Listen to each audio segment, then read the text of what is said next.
Chandpal sir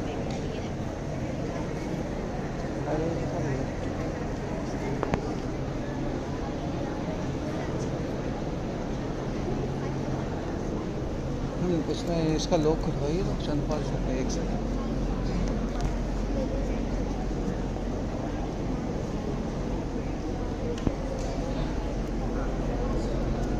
sir इसका lock खोलिए तो चेक करिए, लिंक काम ही नहीं करती एक दिन बाद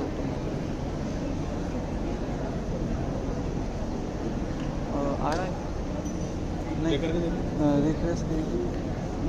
एक और मैंने नया लिंक डाला है अभी, रिफ्रेश कीजिए।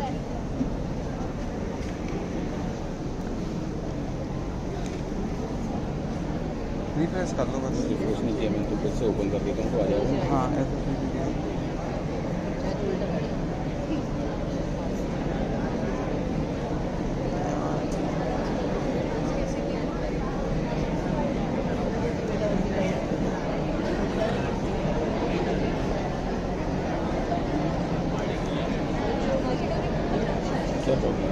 ऑटोमेटिक वहीं से ही अब आ गया पूरा। ये तो मेरे इसमें बच्चे दिख रहे हैं, मेरे इसमें ये दिख रहा है। हाँ आ गया।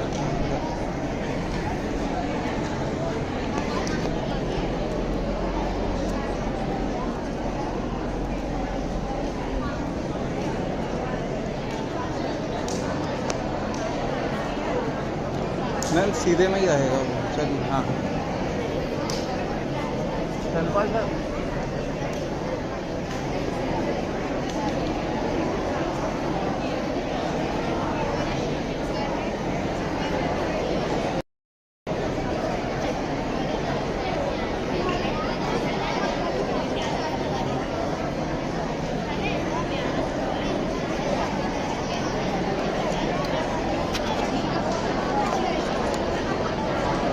वो उधर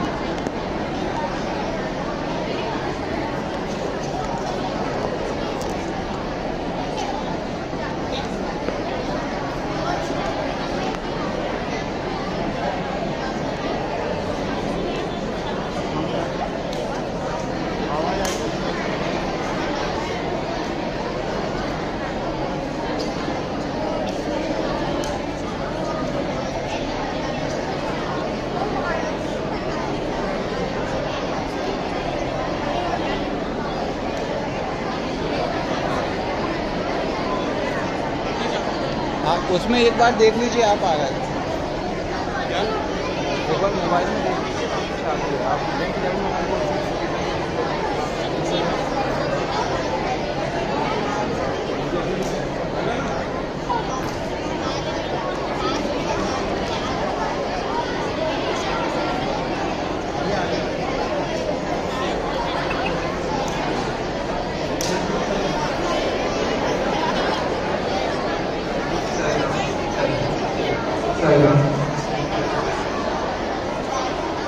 Students, please maintain silence. Sit straight, everyone.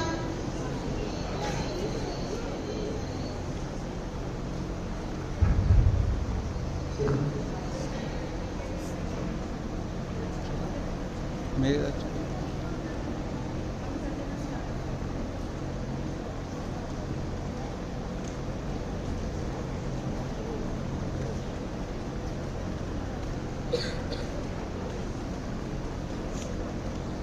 Respected Principal Sir, teachers, dear students and parents who are watching this program live, I welcome you all in today's activity. We shall have this activity in two categories. First is the middle group for classes 6 to 8 and second the senior group, that is the students from classes 9 to 12. In each group there shall be one participant from each house except for Sahatri house where there are two participants, one being the wildcard entry. Now before we start, let me tell you about what declamation activity is all about.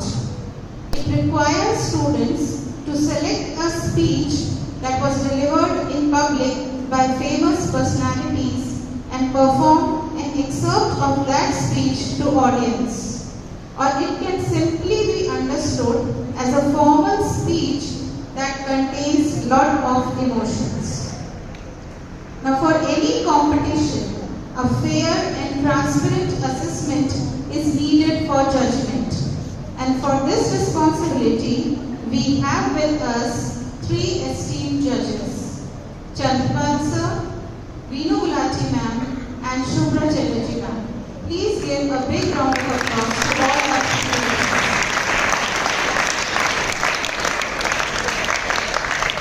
There is a set criterion for judgment on following parameters: 10 marks for presentation or body language, 10 for intonation or modulation, 10 for pronunciation, 10 for confidence and eye contact, and 10 marks for total impact.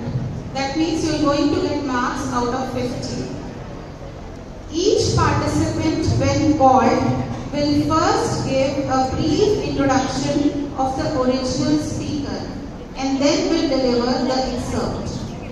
This introduction will not be assessed. So now let me call Akshata Singh of 6th B to carry forward the activity. Saya, let's begin the activity with middle group by calling the first participant from Himalaya House, Amolika Sharma of 6th B, who is going to deliver the speech of Sister Shivani.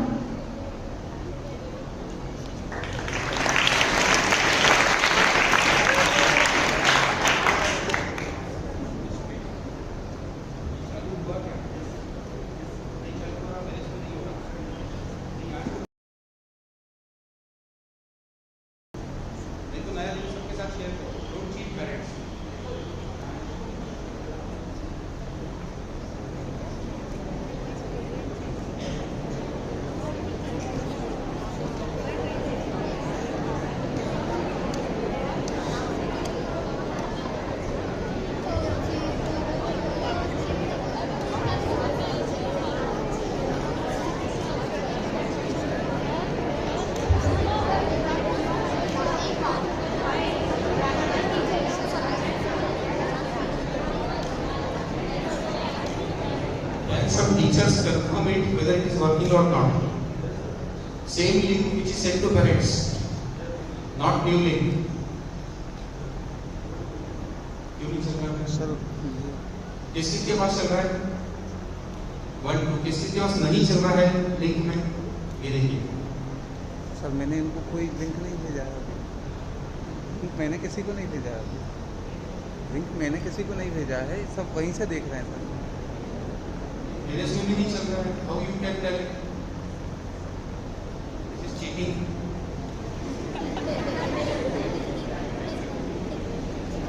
भैया तो मना कर दो, नहीं करेंगे YouTube live. बोला तो चलना चाहिए।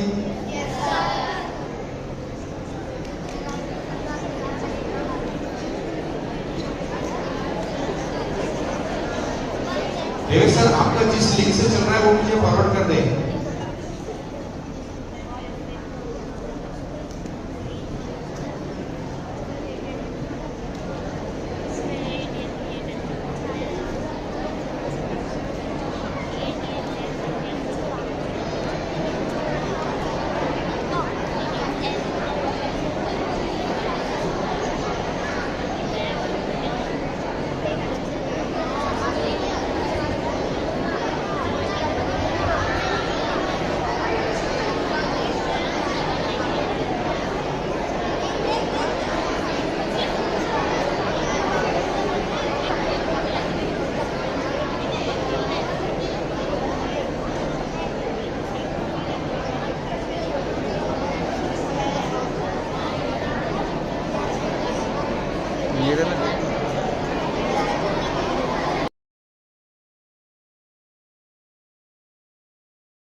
begin the activity with middle group by calling the first participant from Himalayan House, Amolika Sharma of 6th B, who is going to deliver the speech of Sister Shivani.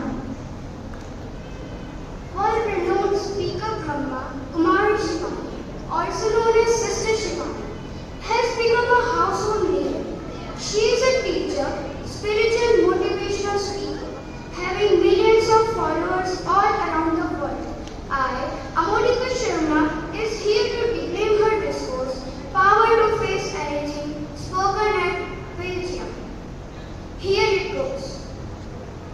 To become together like this,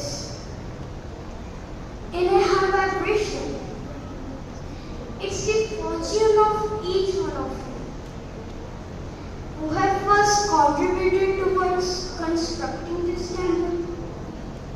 How many of you have contributed towards constructing this temple?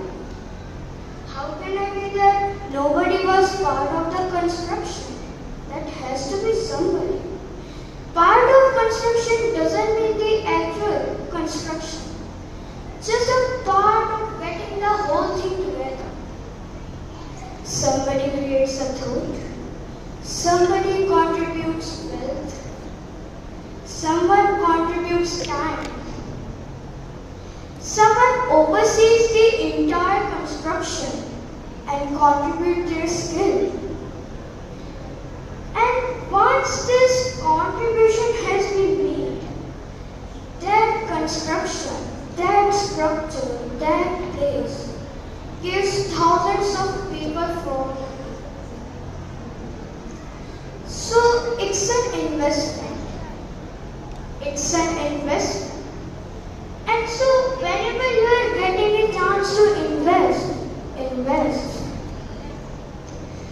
Invest in any karma which is going to give peace or happiness to other people. Because when you give peace or happiness to other people, whatever it is, you will get returned. So, know of karma, working it in every moment. Either my karma is giving a detachment to other people, or my karma is creating contentment in another life. If my karma creates disturbance in somebody else, then I have made an investment in which the return will be a disturbed mind. But if my karma is giving a contentment to another mind, then I have made an investment where I have experienced contentment. So, we have to take care of our karma at every step. At every step. Check your life. Check your destiny. If there is any scene in life where the mind says, why did this happen to me? Why did this happen to me? It could be my life. It could be people around me. मेरे साथ ऐसा क्यों हुआ? I have never done wrong to anyone. Then why did this happen to me? Why did this happen to my child? Who is the writer of my destiny? मेरा भाग्य कौन लिखता है? If you get the power to change your destiny, then what will you change? Check करो. Check in your life. It could be sanskar want to be changed. It could be health want to be changed. It could be something on our work. It could something on our relationship. Is there anything you want to change in your life? Or is it absolutely perfect? Thank you.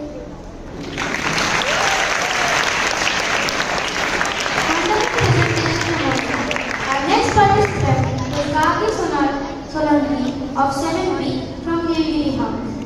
She is going to deliver the speech of Tejasvi Surya.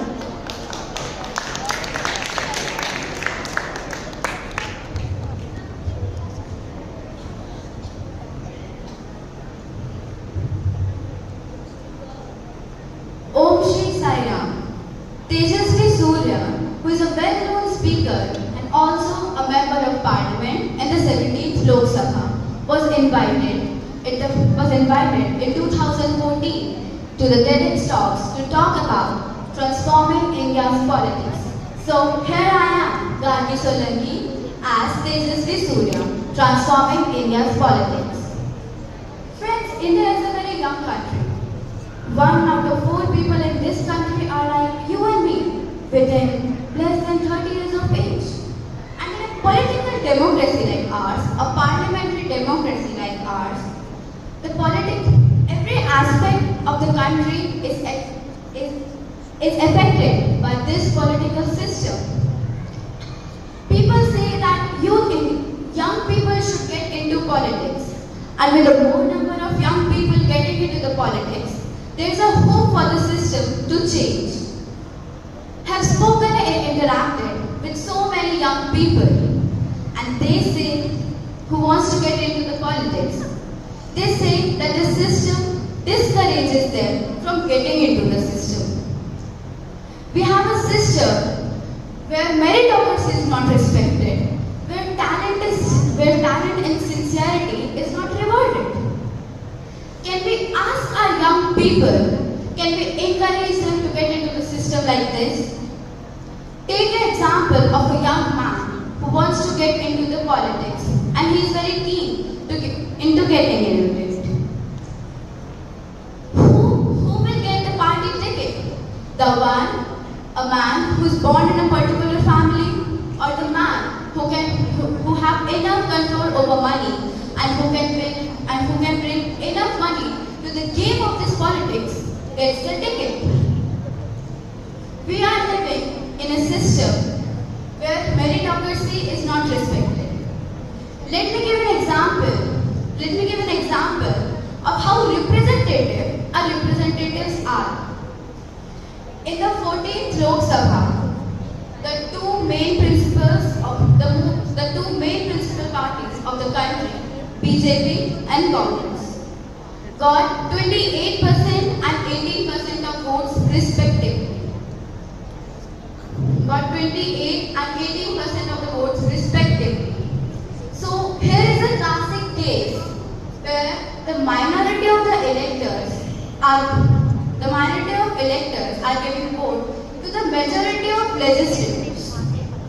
At the end of my speech, with the opening words of Dr. B.R. Ambedkar, I'd like to say, however good a country's constitution may be, it may turn out to be bad if the people who are called to work in it are a bad lot.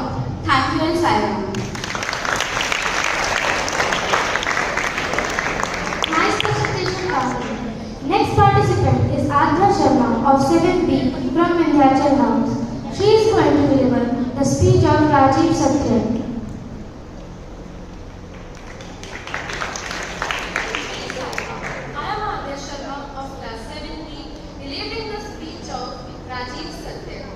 Rajiv Satya is an American-based comedian or speaker. He is the first person ever to perform stand-up comedy on all 7 continents.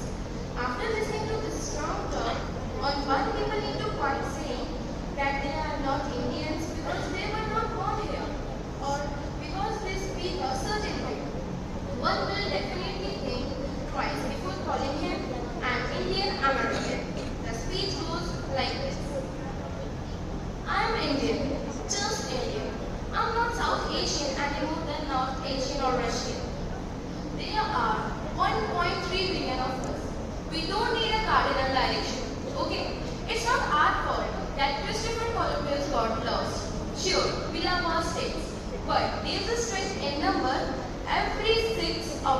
One out of every six human being is Indian. So stop dividing us. British already did that once. And we need to quit saying that we are not Indians just because I wasn't born here or sound like that or eat that. Our hearts are Indian. With the figures give the world romance of the Bollywood film and the music of Ravi Shankar and Asha Bhosle and the Lata Mangeshkar and Zubair Mehta and the area of Kama Sutra. We are thinkers. We are great at maths because we invented numbers and pretty good at letters too. We are doctors and engineers and techies that we mean business. We are the world's third largest economy and the wealthiest ethnic group in America. We are huge and efficient. India is all on one time zone. That means everyone is still late in the country. But we never invade anyone because we already have everything. Chess, the ruler, the buttons, the wireless communication, arranged marriage, flush college, TV, democracy, all us, all Indian. And you are welcome to the world of yoga and elevating cricket into multi-billion-dollar sport and making food so delicious that you can sail across the planet. Where the world prays, we meditate. We practically invented religion tolerance. We give you Mahatma Gandhi and Pandits and Gurus and Karma and Dharma and Kismet and reincarnation. And the motherland is magical and mystical. No matter who you are, you can find yourself here in incredible India. Jai Hind, I am Indian. Thank you. Wonderful. Last participant in this ceremony is Pravachika of Sakayatri House, and she is going to deliver the speech of Rishi Sunam.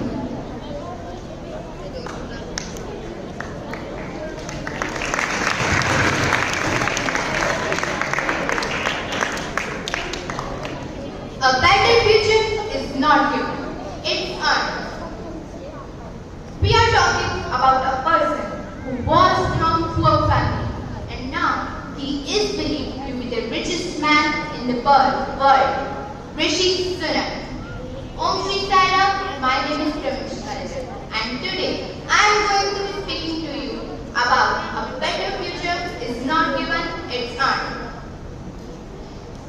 It is spoken by Rishi Sunak on 4th October 2021. He has spoken it at the Conservative Party conference in Manchester. He is an Indian man who is a British politician who served as Chancellor of Exchequer and Chief Secretary to the President. Now, I am going to repeat those words what he had spoken that day. Whatever it takes, that phrase was my introduction. So many of you is Chancellor. It was daunting to face such challenges in my first day in office. When confronted with challenges, the right place to start is with your values and my values clear. Hard work, patriotism, love of family, pragmatism, but also an unshakable belief that we can build a better future. In those moments, there are certain things I fell back on. Yes, my family. Yes, my colleagues. But the other thing I fell back on, it's something we all have in this room. Moral courage. It is so rare in our politics. Moral courage to tell the truth, even if it hurts me. Moral courage to raise issues, even if they are uncomfortable. Moral courage to rise above sneers and hatred, no matter how baseless or unfair it is. We can be better and we will be better. This courage comes from my family, my mom and my dad. They had 3 children, me, my brother and my sister. They had given everything so that we could have more than they had. It is the most conservative of conservative stories, and one everyone here would recognize.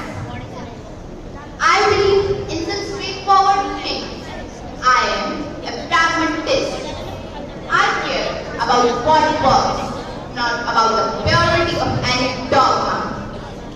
I believe in fiscal responsibility, just borrowing more money and stacking up bills for future generations. To pay is not just economically irresponsible, it is immoral. Because it's not the state's money, it's your money. We need to change. I believe in sustainable growth out of poverty comes from having a good job. It's not just found it puts in your pocket.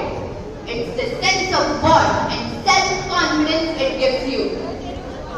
We believe in each other because it is through each other, not the state or even the market, that we achieve the things that make life worth living. We believe in honesty because the foundation of all freedom is truth. So we will tell the truth, no matter the cost, because there can be no real change without. The world is at the beginning of a new age of technological progress, which can bring jobs, wealth, and transform lives. Picture this: you are a young family. You work hard, saving a bit each month, but it's tough. Your ambition for your career, for your children. You want to give them the best, more than you had. Now you tell me, is the answer to their hopes, to their dreams, is just to increase their benefits? It is the disappointing, sad vision for our future. But there is an alternative. I swear it, we can be better. But it will only come with radicalism. We can revolutionize our education system. That if only we accept that the status quo is not unacceptable but immoral.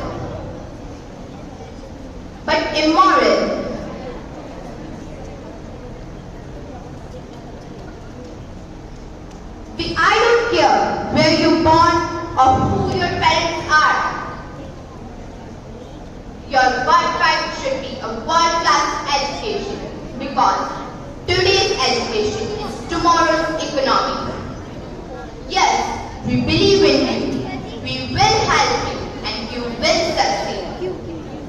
All things we are doing that would just help people. It will give them the means and opportunity to help themselves. I believe in better skills, higher wages, and good work. I believe all the persons in this country, they have the potential to become something greater. Thank you.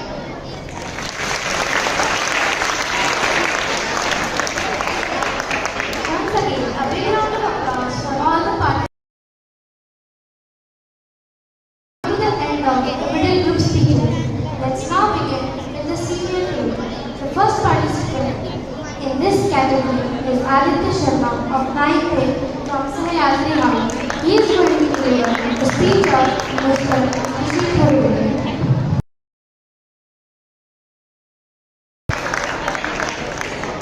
History belongs to past, but understanding it is the duty of present.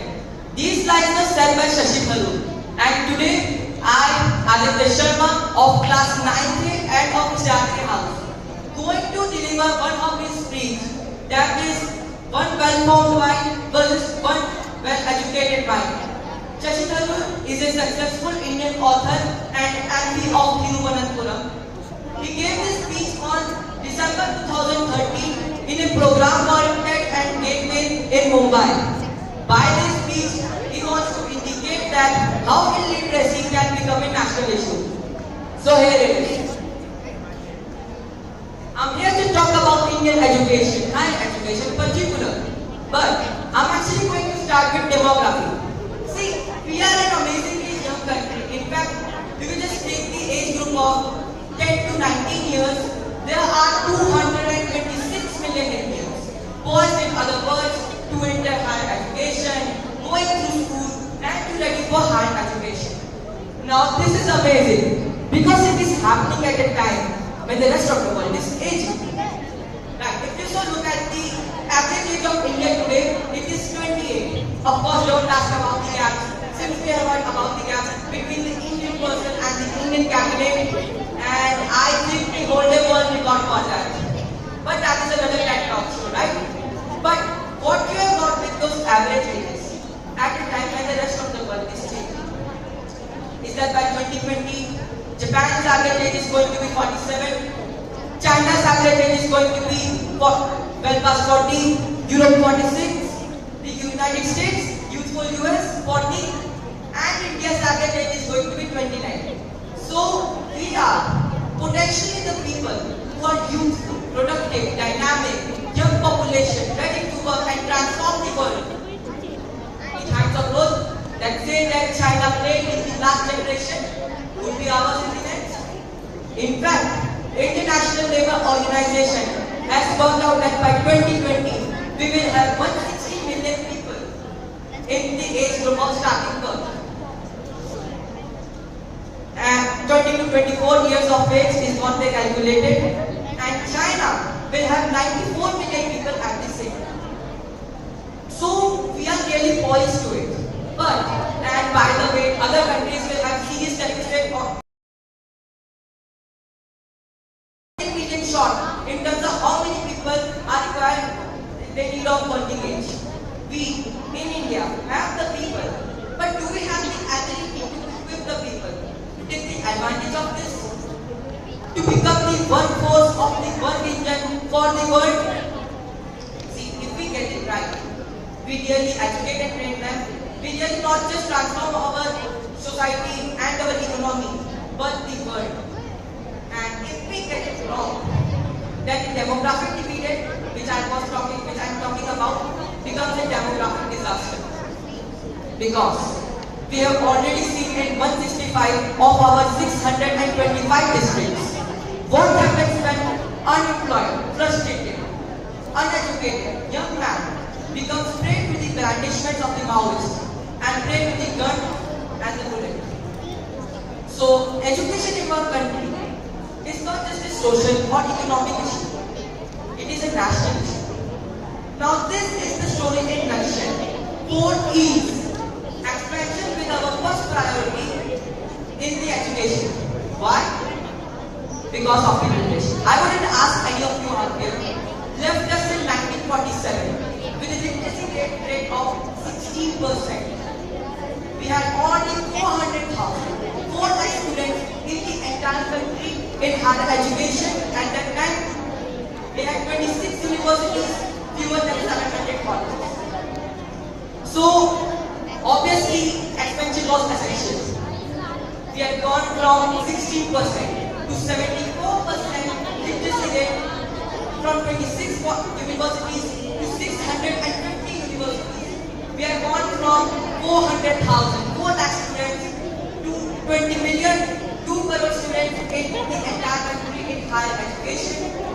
And now we have 25,000 colleges instead of 700 colleges at that time. Thank you and Sayonara.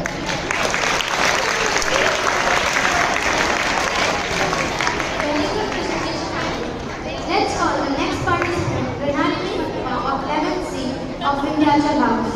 She is going to deliver the speech of S. Jayasankar.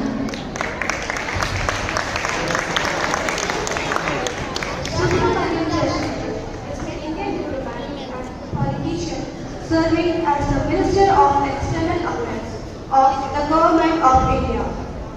He previously served as the Foreign Secretary in 2019. He was conferred with Padma Shri, which is India's 4th highest civilian honor.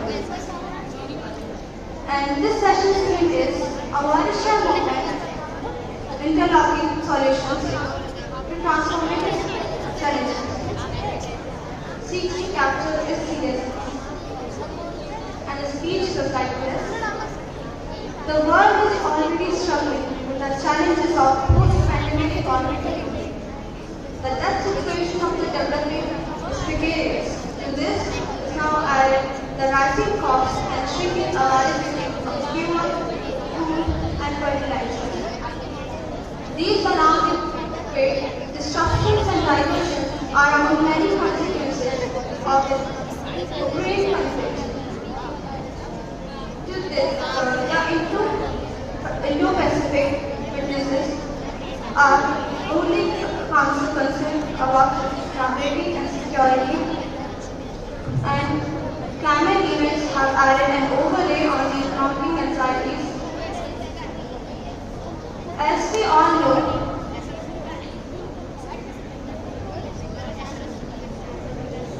South will be the most impacted, and even if the immediate causes are well beyond. The inequity of vaccine distribution should not be replicated in other domains. Madam President, we are often asked whose side we are on, and our answer is honest and straight. India is on the side of peace and will remain firmly there. We are on the side that supports UN Charter and its founding principles. We are on the side that calls dialogue and diplomacy for it as the only way out. Madam President, in the past, the August Assembly has served as a meeting point and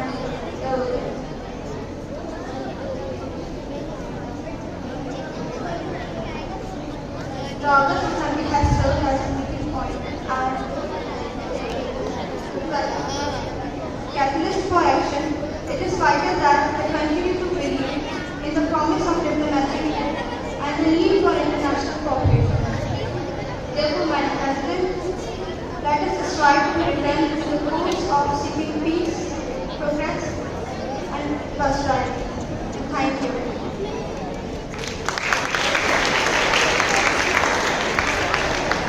Friends and Pinaki, let's move to the next participant, Sachin Meena of 12th grade from Himalaya, and soon to give a speech on paper policy.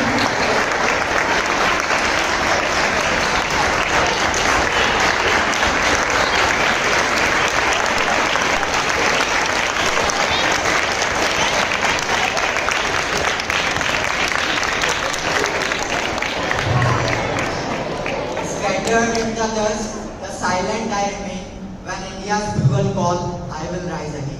Om Shri Sai Ram, my name is Sachin Meena and I am going to declaim the speech of Mr. Deepak Bora. He is an Indian diplomat and he has served in many countries like Sudan, Poland and USA and many other countries. The speech which I will declaim is of a TEDx event where he talks about India's future and India's position compared to the rest of the world. So the speech goes like this. Delighted to be here, thank you very much. My name is Deepak Bora, I am the handsomest ambassador India has ever had. Tried my hand in films, was a super flop, 2 films, both failed miserably and became a diplomat. When I was born in 1951, the overwhelming majority of Indians had never been educated. The overwhelming majority lived in abject poverty and women's empowerment was a joke. By the time I died, India would have achieved the 3 main pillars of development: women's empowerment, elimination of poverty, and total literacy. Why do I say this? Let's take a look. Relentless focus on education. 50,000 colleges and universities, 1.5 million schools, 320 million students, 51% are our daughters. Please clap. Economic power. 4 largest economies in the world: China in PPP, second USA, third India, 4th Japan. Where is Europe? Missing in action. Let's Let's take a look at the new World Wealth Report 2020. India's privately held wealth is $8.2 trillion, the sixth largest in the world. And according to this report, by 2020, which is 8 years from now, the average Indian will have twice as much money as the average German or the average British citizen. What do we spend it on? Eating better, looking better, studying better, communicating better, etc. etc. When I say looking better, 650,000 for those who are not familiar with India, 650,000 towns and villages in India, and 15 million beauty parlors. So you can imagine how much money we spend on looking better. 2015 International Yoga Resolution co-sponsored, introduced by India and co-sponsored by 177 members of the UN, the largest in the history of the UN. And man, the French ambassador sitting there, I was in the General Assembly, says, my country supports yoga because India is the spiritual mother of all mankind. What a beautiful thing to come from the French, ladies and gentlemen. In Yemen, when there was a civil war, we were asked to evacuate our nationals. All other countries were told you can't come in to evacuate your nationals. Only the Indian military, we trust them.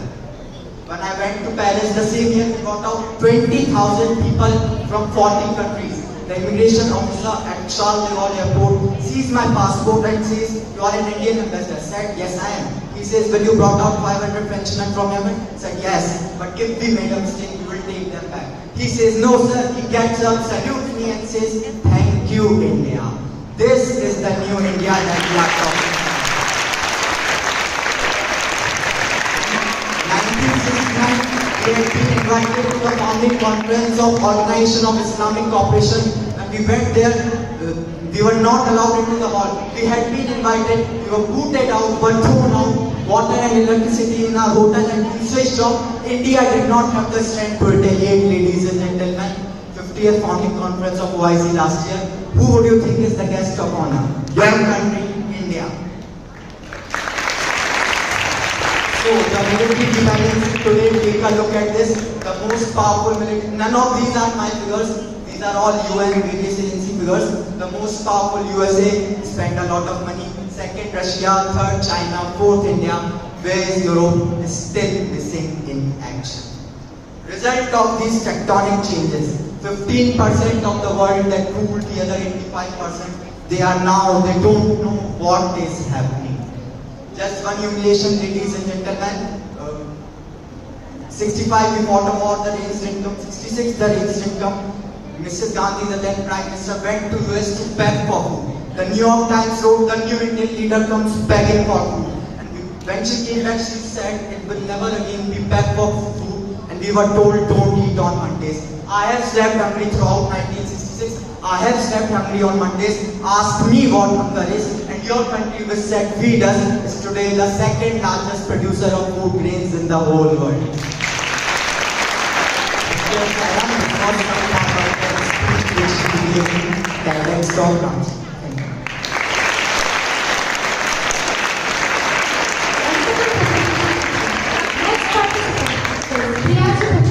Of 12th day of Nilgiri House. She is going to deliver the speech of Sundar Pichai.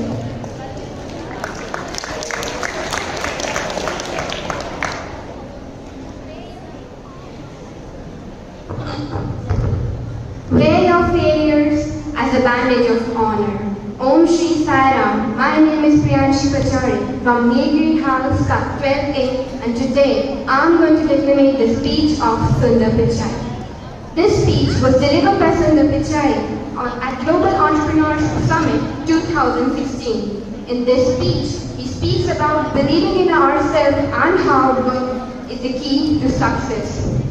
He emphasizes on the fact that your background don't judge that where you will go. It is that your hard work and ideas done. Sundar Pichai, the current CEO of Google, born in Chennai, he got his degree from IIT Kharagpur in metallurgical engineering. He began his career as a material engineer and joined Google in 2004. He became a part of Google and became the part of Google in 2004 and part of Google Chrome OS, Google Drive. He became the CEO of Google in 2015. So the speech goes like this. Thank you. Thank you to the President for convening the Global Entrepreneurship Summit and to Stanford for hosting. We at Google are proud to be supporting this summit and we are passionate about entrepreneurship. At Google, entrepreneurship is in our DNA. Google was found here at Stanford and company's first home was in a garage just a couple miles away from here.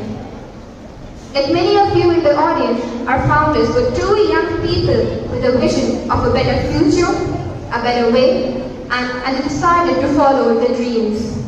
We now live in our own campuses down the road and dozens of countries, but the spirit continues. In fact, our most popular products almost all began as big ideas, the small entrepreneurial dreams dreamed up and made happen. Gmail started with one person's passion to reinvent email. Our browser, Chrome, a small team obsession to create more faster, more secure web to everyone. Cardboard, our virtual reality viewer. Two engineers at our Paris office had an idea of what's possible with a piece of cardboard and a phone. We don't know what's next or where it will come from, but we know the barriers to entrepreneurship and to bringing ideas to global audiences are tumbling. People working anywhere in the world, born anywhere in the world, can create a product and make it available to anyone in the world.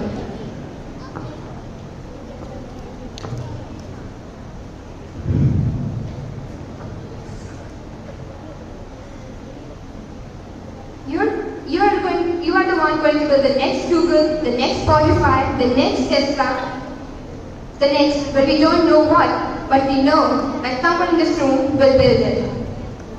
And someone from the past of Silicon Valley. Let me tell you my personal experience from India to Silicon Valley 22 years ago. Growing up in India, I got my first telephone when I was 12, and in my case, it turned out to be a rotary phone. So it wasn't that great for selfies, but I still love to call my friends, play with it, and sometimes take it apart. That telephone cemented my fascination with technology. I remember reading about the invention of transistors in my parents' house in Chennai. Of course, that initial invention is what became known as Silicon Valley and became companies like Fragile Semiconductors, Intel, and all computers and software that we all use today. I remember reading about it and thinking, it's the idea that matters, no matter where you come from or what your background is.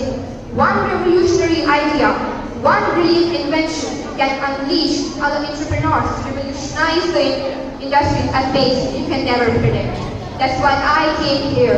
I had a deep desire to be a part of this exchange of ideas. And coming to the Global Hub, where this all was happening at Stanford, I feel welcome and embraced. People don't care where I come from or what my background is, but only my ideas and hard work matters. I'm not alone. The Valley attracts people from all over the world. And that's why you were here. The possibility that anyone with the right idea at right time can have an impact on others.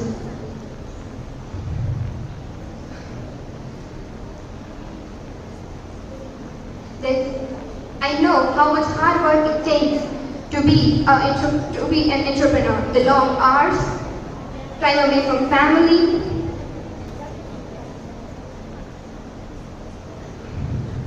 there is a great quote from Thomas Edison that is the best job of defining what it's like to be an entrepreneur. I have not failed. I have just found 10,000 ways that don't work.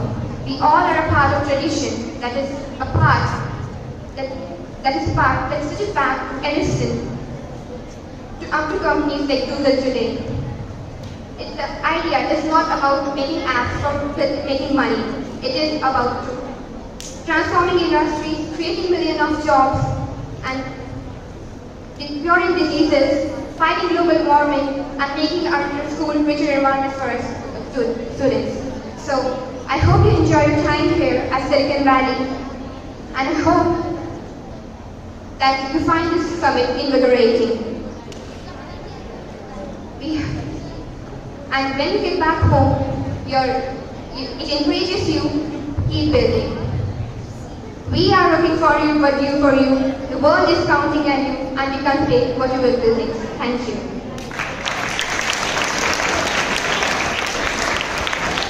Our last participant is the white card entry, Shubhra of 9th from Sahyadri House. She has participated recently in USA Festival held at Chennai and got 3rd position in Declamation. Today, she is going to deliver the speech of Shweta Umre.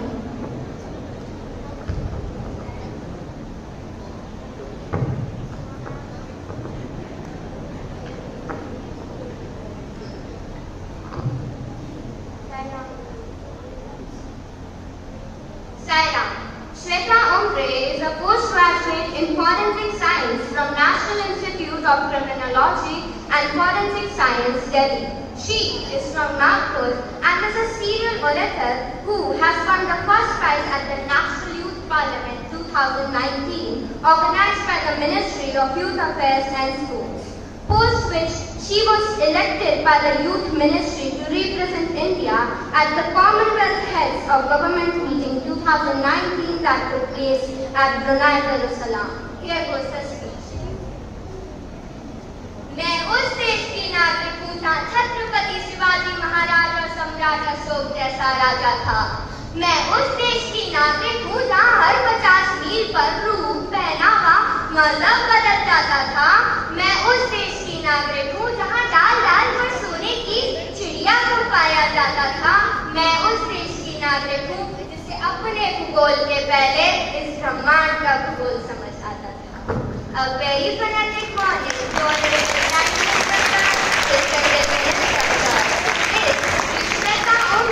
from Government Institute of Forensic Sciences, Rajasthan Proji Maharaj University, Nagpur, Maharashtra.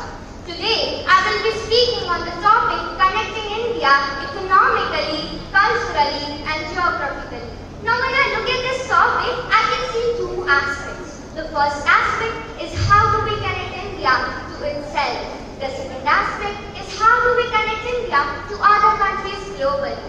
So when I talk about the first aspect, I really feel that India is already a connected nation. Now how? NASA has reportedly stated that the sound of rotation of Earth is Om, and we have been worshipping Om, we have been worshipping landscape, rivers, lakes since ages now. Which states that our culture is born out of the geography of our country. Moving ahead to how culture is connected to economy, when I talk on this, how can I not talk about the heritage tourism that we have, about Char Dham, about Golden Temple, about Haji Ali Dargah, about the beautiful churches of Goa. This heritage tourism generates a revenue for our nation, and this revenue helps us build a better, a stronger economy. And that we have a stronger economy now, it is possible for us to reach to the portions of the country that are in the most remote areas. And this would lead to not only literate individuals, but educated individuals. And educated individuals of this nation would arise and develop a better and stronger culture, would arise and take care of the geography of the nation. And when this would happen, our India would arise. Talking of geography, when I see that the people who drink water in Bengal, it comes from the Himalayas. The people who experience rainfall in Mumbai are the clouds that are coming from Gujarat. And we have the second largest network of roads in the world, thanks to the 3% taxpayers of this country. Ahead, I would like to state how India is getting connected to other countries globally. India has always been rich and cultivable land, rich in heritage, and rich is amongst all of you beautiful youth people of this country. And this is the reason why countries like superpowers want to come to us and invest on our land. This does not only bring pride and respect to my country, it also generates a very strong economical relationship with countries that are more developed than ours. This is how economical bonds form, and this is how we start understanding each other's geography. And when economy We adapt their culture, they adapt our culture. With this, I would like to say that the only thing that the youth of India can do is to strengthen this connection that already exists within India. How can we do this? We can do this by taking active participation and by understanding what our responsibilities and our duties towards our country, our nation, our people are. And the day we realize our responsibilities, the day we start working hard, the face of this nation will change. And let's do this. Let's work even harder, hold our hands and do what India was born to do, to build love, to build respect and to generate peace. I would like to end my say with the quote. जिस दिन तेरी फतह का परचम इस मिट्टी पर लहराएगा, जिस दिन तेरी फतह का परचम इस मिट्टी पर लहराएगा, क्या जमीन क्या आसमां ये हिंदुस्तान मिल जाएगा. With this, I end my speech.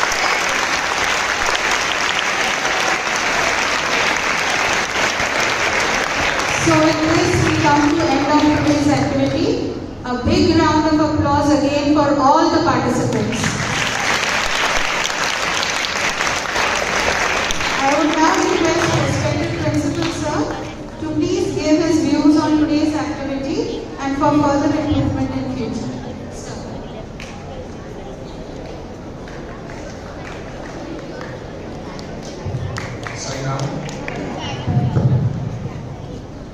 At the very outset, I feel a little depressed because we have not been able to keep the promise of broadcasting it live, and the reason is this: we are doing it through mobile. अगली बार mobile से नहीं करेंगे, यहाँ पे laptop लगाइए, अपना यहाँ पे डेटा कनेक्शन है, फाइबर का नेटवर्क है, उससे करिए तो ब्रॉडबैंड मिलेगा आपको, फिर आपको बैंडविड्थ मिलेगी और तब हो पाएगा. इसमें दम नहीं है मोबाइल में. ये गलत बात है. हम पेरेंट्स को बोलते हैं तो हमारी तैयारी पूरी होना चाहिए. Number 2, I feel that all the participants, they tried their level best and they have copied the speeches. The basic idea behind this activity is not only making a speech but getting the exposure to such great orators who have been speaking very well. Hopefully, आपने जब इनकी speeches सुनी होगी, बार-बार समझी होगी, आपको बहुत फायदा हुआ होगा. आपकी अंडरस्टैंडिंग बहुत बड़ी होगी. This is something very great which everybody has to do. Moreover, last advice to all of you.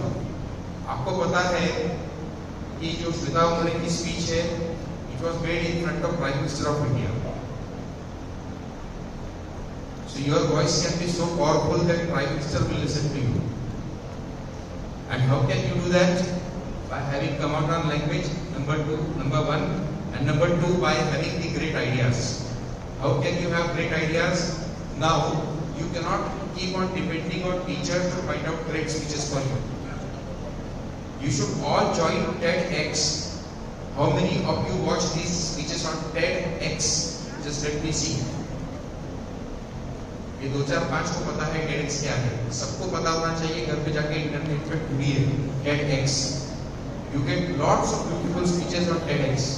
And if your number increases, we can have a TEDx club in our school. And these great speakers can be invited here. That is what I wanted to say. All the best to all of you. Thank you. Now we shall have a lunch break. Don't worry, I know that you have not had a lunch.